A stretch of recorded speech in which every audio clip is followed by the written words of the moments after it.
Sí, gracias, sí. Bueno. Mayrita, no sé si se van ¿cómo se llama? A entrar. A unir. Ok. Ajá, hay veces que sí, hay veces que no. Sí, a veces que sí, hay veces que no. Luego, aunque nosotros no hayamos hecho conciencia, pero el Nuevo Testamento todo empieza con una nueva creación.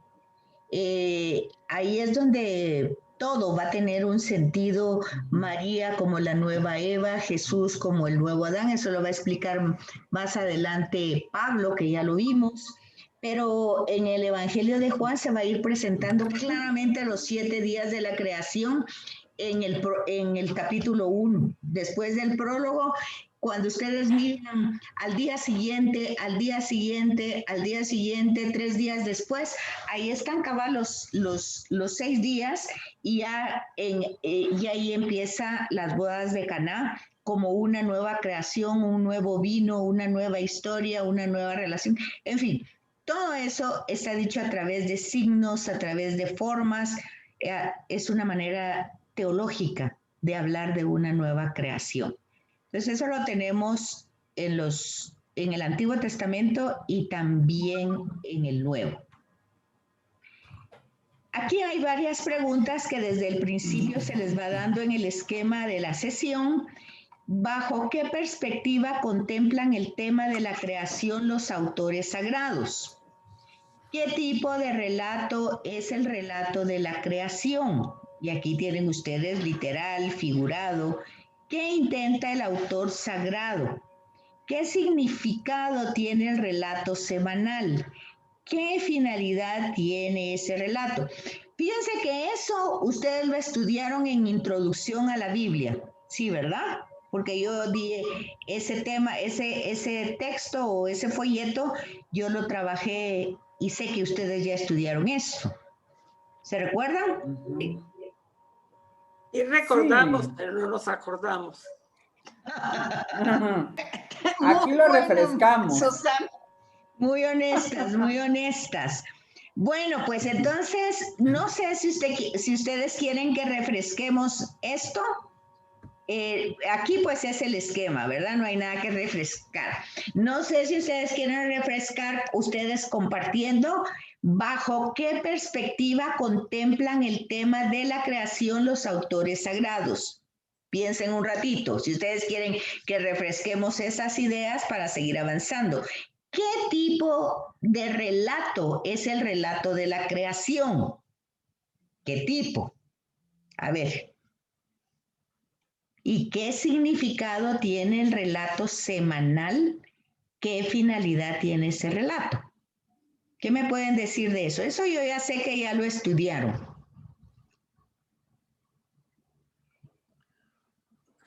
Pues voy a desempolvar mis neuronas, espérate. Hay que sacudir así, hay que sacudir la cabecita. Bueno, miren pues, realmente los relatos de la creación se llaman cosmogonías, ¿verdad? Entonces es un relato, pues no es literal, podría ser figurado, pero tampoco entraría como un tema figurado, sino acuérdense ustedes que el relato de la creación, hay 2 relatos, no hay solo un relato. Y uno intenta decir una cosa y el otro intenta decir, o sea, los dos dicen lo mismo, pero lo dicen de forma diferente. Entonces, por ejemplo, el relato del origen de la creación que está en el capítulo 1 de Génesis tiene un significado. ¿Qué finalidad tiene ese relato? ¿Se recuerdan ustedes un poquito? El poder de Dios, la capacidad de Dios, la autoridad de Dios, el creador de todo. Sí, entonces, ¿qué significado tiene el relato semanal? Pues sí, el significado es el poder de Dios, la palabra, o sea, Dios que habla y que su palabra se realiza, así. Solo dice y se hace. Vio, dijo, hágase la luz se hizo, vio Dios que era bueno. Ese es un relato que está hablando. ¿Se acuerdan ustedes que es un himno? ¿Se recuerdan? Es un himno litúrgico. Es un himno para alabar, para exaltar el poder creador de Dios, el Dios como fuente y origen de la vida. O sea, tiene varios significados ese relato, pero es un himno. O sea, no es tanto, no es literal, por supuesto, no es figurado tampoco, sino que es un himno que desde ese género literario que es un himno, tiene la estructura de una semana, tiene esa estructura en el himno. Espérame un momentito espérame un segundo. Ahorita estoy dando clase, pero a las 11:30, si quiere, me puede llamar. Bueno. Entonces, esa estructura de la semana, imagínense ustedes, es cuando yo les he dicho, se vale pensar, se vale pensar. Si hay una estructura, si hay una liturgia, ya hay una estructura de una semana, ya hay una liturgia, o sea, si hay una liturgia, es que este himno ya se celebra en el templo, ya hay un templo, ya hay sacerdotes, ya hay liturgia. Entonces, den cuenta que es una reflexión, es un himno que hace reflexionar el poder creador de Dios. Dios que con su palabra crea. Dios que da vida, que es fuente, que es origen de la vida. Dios que está presente desde los inicios de todo y que todo, y ahí lo van nombrando los astros del cielo, las aves, las plantas, los mamíferos, los cetáceos, todo cuanto existe en la creación, todo fue creado, todo tuvo un origen y el origen es Dios. Y la estructura es una semana y es un himno. Entonces, si es un himno, es porque ya se canta, ya se celebra, se exalta. ¿Y eso dónde se hace? ¿En qué lugar se hace? Pues se hace en comunidad y se hace en el templo. Entonces, su sentido no es literal, definitivamente no es literal. Tampoco es figurado, pero sí es algo que nosotros experimentamos, que la creación nos habla del creador, que la creación, en la creación nosotros podemos leerlo y podemos verlo. Aparte, o sea que la creación viene a ser como un libro que nos dice cómo es el creador. Y entonces desde ahí sale la alabanza, ¿verdad? ¿Y qué significado tiene el relato semanal? Fíjense, está hablando del primero porque es semanal. Fíjense que el significado que tiene ese relato es fundamentar el sábado. O sea, el fundamento es el sábado. ¿Por qué el hombre descansa el sábado? Porque después de la creación, Dios descansó el día séptimo. El día séptimo no es el domingo. El domingo es el primer día de la semana. Entonces el último día es el sábado. Y en ese sábado, Dios vio que su obra estaba perfecta y descansó. Entonces, el significado del relato no es literal, no es figurado, pero intenta el autor sagrado darnos los orígenes de un rito, que es el sábado, que hasta el tiempo de Jesús era tan importante y que ya era una institución establecida en el tiempo de Jesús y en el judaísmo. ¿Se recordaron de eso? Sí, cómo no, eso sí. Sí. Entonces esa era la función, ese era el significado del relato final, del relato semanal. Entonces, ¿cuál era la finalidad de ese relato? Pues fundamentar el día sábado. Ese era, porque es básicamente por qué hasta el tiempo de Jesús, por qué hasta el día de hoy los judíos descansan el sábado, pues porque Dios lo hizo. ¿Y por qué lo hizo? Porque después de que hizo toda su obra creadora, Él descansó. Entonces, pero es un himno. No podemos olvidarnos, o sea, no podemos entenderlo literalmente. Desde esa perspectiva, tal vez podemos verlo como figurado en el sentido de que Dios pues va haciendo su obra creadora, pues como una analogía, ¿verdad? De todo lo que va desarrollando, pero no podemos entender la literalidad de que el día primero hizo tal cosa, que el día segundo y que el día era un día de 24 horas y que luego queriendo darle ese sentido, empezamos a decir cosas como que es que antes los días duraban un siglo o es que antes los días, entonces no podemos entrar en una reflexión que contradiga lo que no está diciendo el texto. ¿Sí me comprenden? Yo lo que entiendo al final de este sexto día es que después de las maravillas de la creación de Dios, ya sean literales o imaginativas o como sean, que es una época de reflexión, es dar gracias de todo lo recibido. Es el sentido del sábado. Sí, no es tanto el descansar, sino buscar el momento de oración para agradecer. Esto es el descanso. Sí, descansar en Dios. O sea, Dios descansó, nosotros descansamos en Él, alabándolo por todo el bien que ha hecho, como dice el Salmo, todo el bien que ha hecho. ¿Cómo podría agradecer a Dios todo el bien que ha hecho?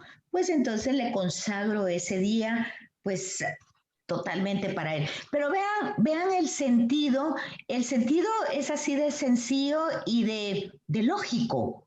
O sea, de sentido común. Si él ha hecho tanto, pues yo le respondo, le correspondo con algo.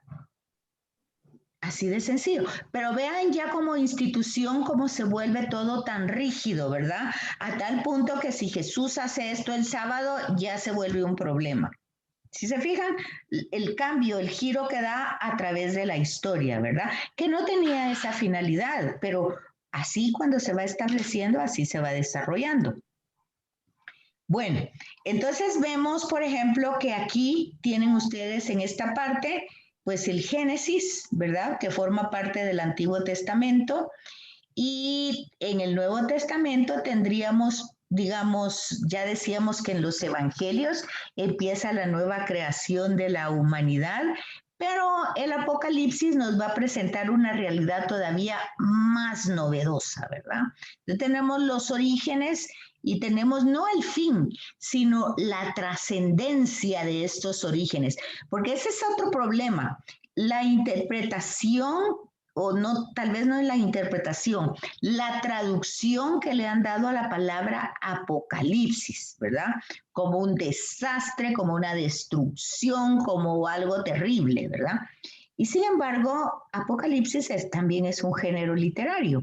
Y justamente lo que significa es lo que tienen aquí. Miren, aquí está el origen de todo. Cuando todo empezó, en un principio Dios, ¿qué hizo? ¿Verdad?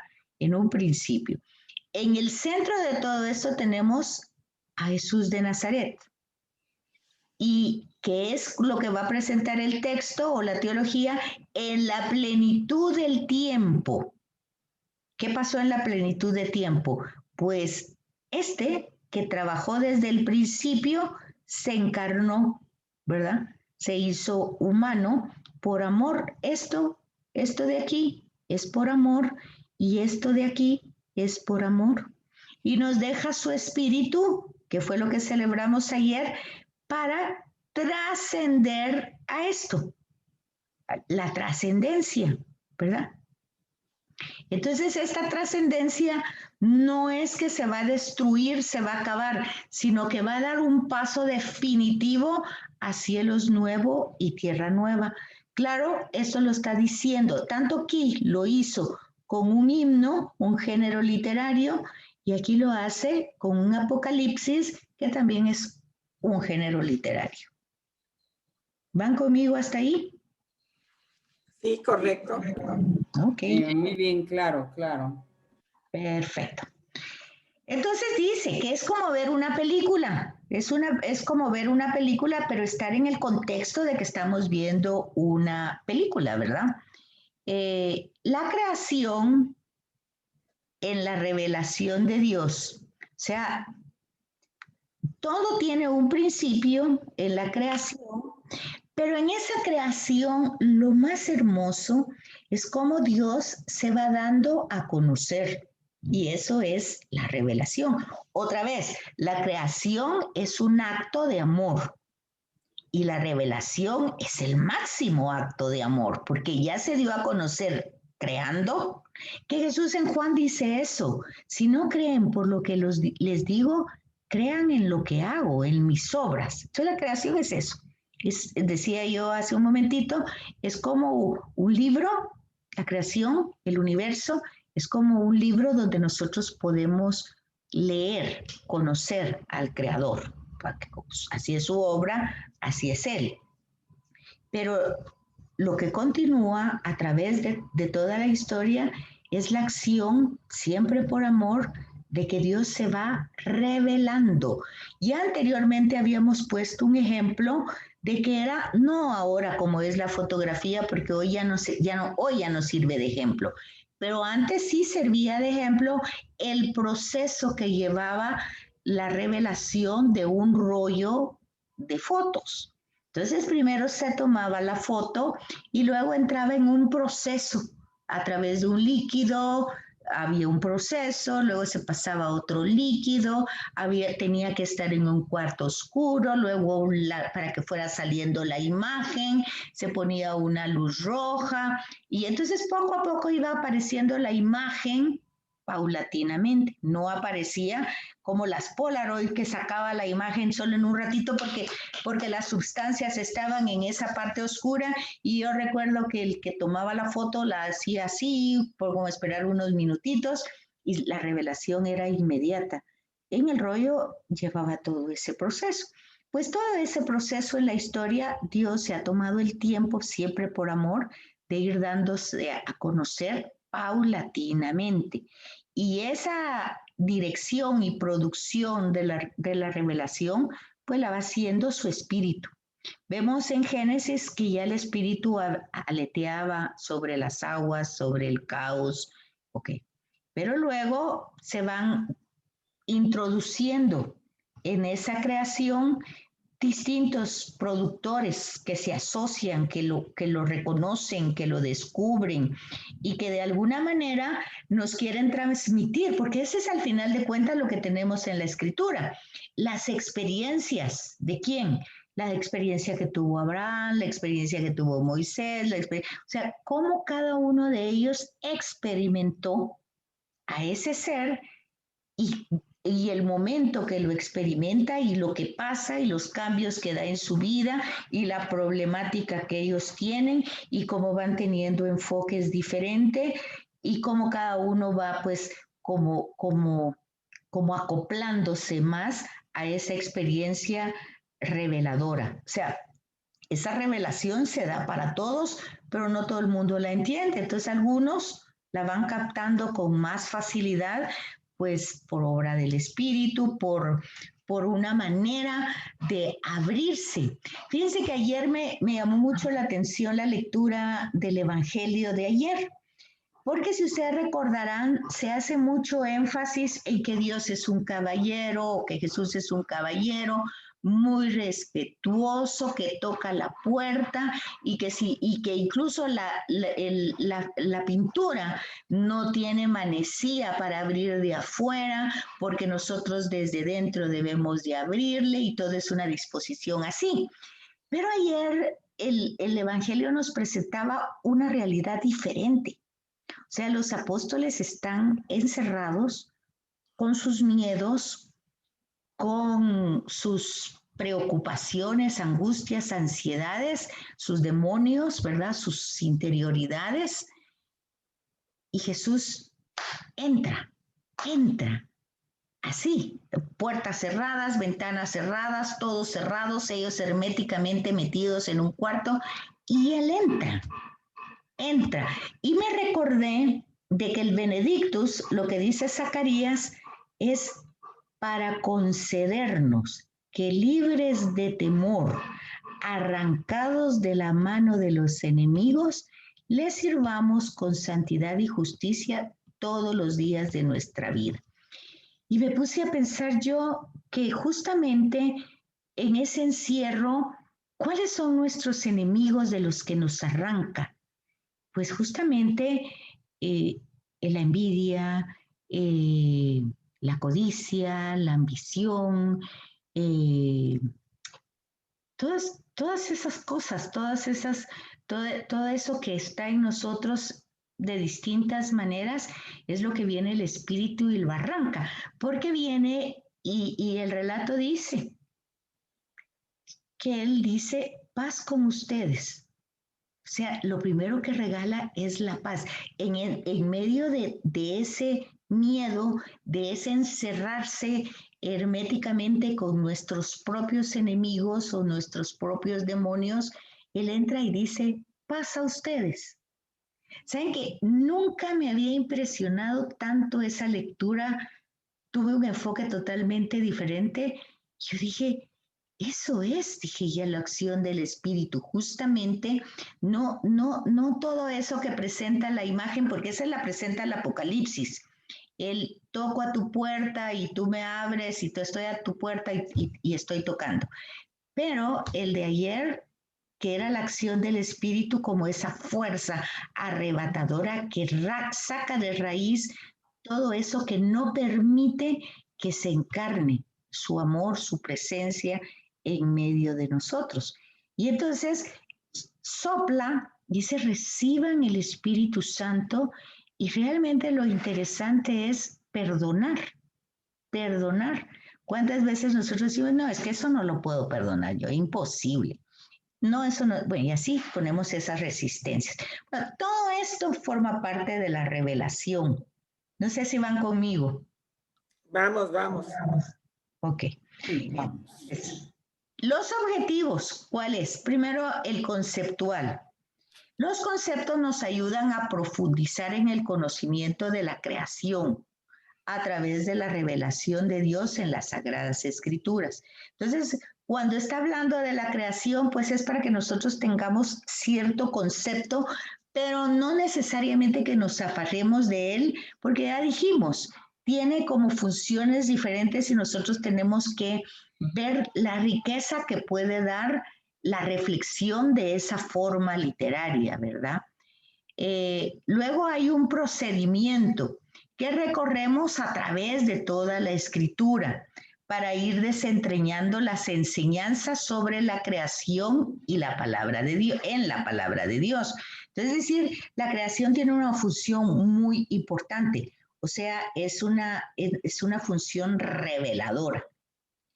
Es cuando ustedes oyen que dicen que el ser humano puede conocer a Dios desde su propia naturaleza humana, solo viendo la creación. Y también yo estaba pensando cuando leía esto, que decía yo, realmente así pasa. La gente del campo tiene mucha sensibilidad y solo tiene contacto con la creación. A veces ni siquiera sabe leer, a veces ni siquiera ha entrado al texto bíblico, pero la creación le ha dado tal sabiduría, tal conocimiento de lo que es el creador. Claro que aquí tenemos como la parte de la tendencia negativa, que es el panteísmo. ¿Qué es el panteísmo? Darle culto, pues ya sea la tierra, como la madre tierra, ya sea el río, como que el río me purifica, ya sea la montaña, como que la montaña es santa. O sea, eso se llama panteísmo, cuando ya realmente nosotros, en lugar de trascender y elevarnos al Creador, nosotros diosificamos o hacemos de la montaña, el árbol, el animal, el río, hacemos un ídolo, hacemos un dios, ¿verdad? Es un poquito lo que hay en la religión maya, ¿verdad? El nahual, ¿quién es el nahual? Pues es el animal que tiene mi espíritu, pero de ahí yo ya hice algo pues no equivocado, pero es algo que no va con el tema de la escritura, ¿verdad? Donde todo nos tiene que elevar o todo nos lleva a leer, a conocer a ese Dios creador, no quedarnos en la criatura, o sea, en la creación. Ese es un procedimiento, ¿verdad? Va todo ese proceso y ese proceso lo encontramos desde la zarza ardiente, lo encontramos. O sea, cómo va él y ahí ve en la naturaleza algo que está pasando que no puede comprender, que se acerca por curiosidad y ahí hay una revelación. Entonces, ¿cuál es la actitud? Está entonces el objetivo conceptual, el procedimental y el actitudinal, o sea, la actitud. ¿Qué es la reacción de parte nuestra? Pues apreciar el don. Cuando se habla de don, se habla de regalo, de algo gratis, sobre todo de haber sido creados. Ese es el primer gran regalo, ¿verdad? El haber sido creados y no olvidarnos que esa obra de creación fue por amor, ¿verdad? La creación es un don, un regalo, todo cuanto existe por amor.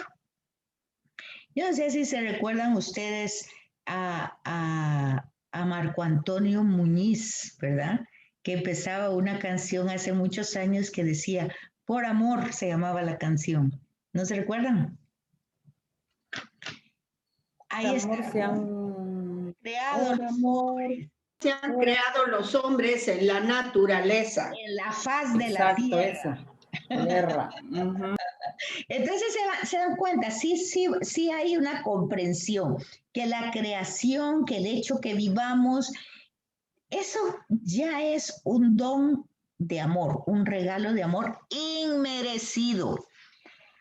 Ayer reflexionaba con una persona de que cuando las personas, los papás van a dejar herencia, generalmente yo no sé qué pasa, ahí hay algo que pasa, porque todos los que van a recibir esa herencia consideran que es una obligación, fíjense, no piensan que es un don, que es un regalo que les están dando los papás, sino que piensan que es una obligación. Y después hay un gran pleito si no reciben lo que era la obligación que les dieran. Entonces, el tema del don es un tema que se pierde mucho.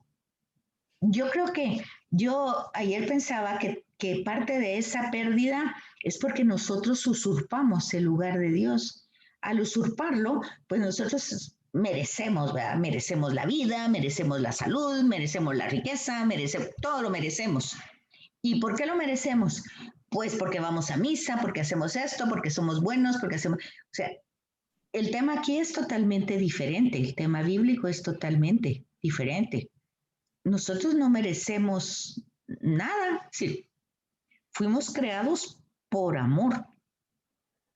Fíjense que también es el tema Juan, del Evangelio de Juan que dice que cuando Jesús dice que no hay amor más grande que el que da la vida por sus amigos.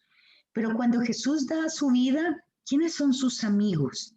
Si todos lo han dejado solo. ¿Por quién dio la vida él ahí? Fíjense que es interesante ver cómo se va presentando el tema del don, que no es literal ni es figurado, pero que está ahí en todo el relato. Todo es un don. Más adelante esa palabra don se va a volver gracia. Todo es una gracia. El que abramos los ojos todos los días es una gracia. El que funcione el corazón. El problema es que nos damos cuenta de eso hasta que lo perdemos y entonces empezamos a agobiar a Dios que nos devuelva el funcionamiento de los riñones, del corazón, del azúcar, todo eso. Pero todo eso ha funcionado buenamente durante mucho tiempo y siempre fuimos inconscientes o pensábamos que era obligación tenerlo, ¿verdad? En fin, esa toma de conciencia de la responsabilidad que Dios pone en nuestras manos. ¿Cuál es esa responsabilidad? Lo que recibimos como don, debemos cuidarlo responsablemente porque se nos ha dado como un regalo. Se nos ha dado, se nos ha permitido, no porque lo merezcamos, es todo gracia de Dios. Entonces, este tema de la actitud tiene que ver con el tema de la gracia, con el tema del espíritu, con el tema de ayer. Todo el tema del don, todo el tema de los frutos, todo eso, ¿por qué no descubrimos, por qué no tomamos conciencia de que los frutos se están dando en la vida? Pues no tomamos conciencia porque nosotros vamos primero como personas. O sea, todo lo que pasa es por mi esfuerzo, porque yo hice, porque yo di, porque yo me esforcé, entonces difícilmente logramos tomar conciencia de la acción que se va desarrollando y de la revelación que se va dando a lo largo de la historia. Y la palabra clave entonces que encontramos es creador, creación, crear, criatura. Eso, somos criaturas y todo lo creado, visible o invisible, es criatura, parte de la creación. Lo que pasa es que por méritos de Jesús pasamos a ser hijos.